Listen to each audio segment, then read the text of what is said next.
When Thin Lizzy started, I had a bit of a world boy image, you know. I went for it because, like, I was tired of hearing rock and roll stars saying how sorry they were for themselves, you know, like how they disliked fame and how they were bothered.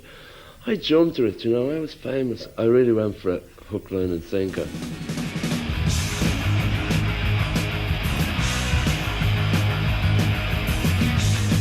Are you ready to rock?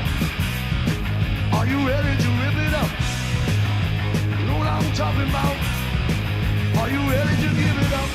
Rocker, renegade and raconteur, Philip Paris Lynott was Ireland's first rock and roll international superstar. Are you ready? If you're ready, we're ready. With his swaggering 70s cool, he was one of the most charismatic, vibrant and hedonistic figures to grace the rock and roll arena.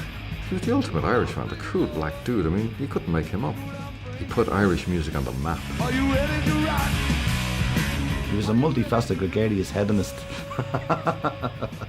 He had a certain thing about him. I think he was just born a star, really.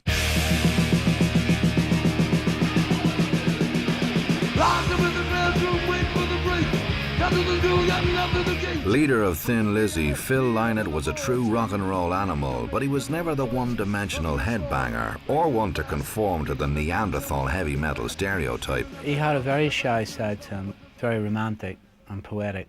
He had this charm about him, and like I say, you know, you see him on stage and you think this guy's this raucous, wild Irishman, and then when you sit down and talk, well, he's soft-spoken, he's gentle, he's got a great sense of humour, and he's a total opposite. The perception of Phil is that he was a typical rock and roller.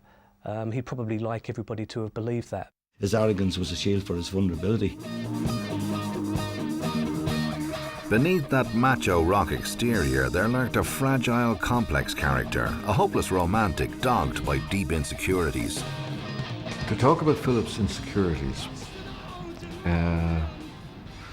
you'd need about 5 hours with Dr. Phil in the middle. He was very complex. Philip was a massive contradiction. He could be the sweetest guy in the world, or he could be the biggest asshole. I never actually saw Phil as particularly macho, funny enough. I saw him more as more as a musician and an artist. There was a lot of sides to the man, and there was a very soft side to him as well. And there was also a very dark side.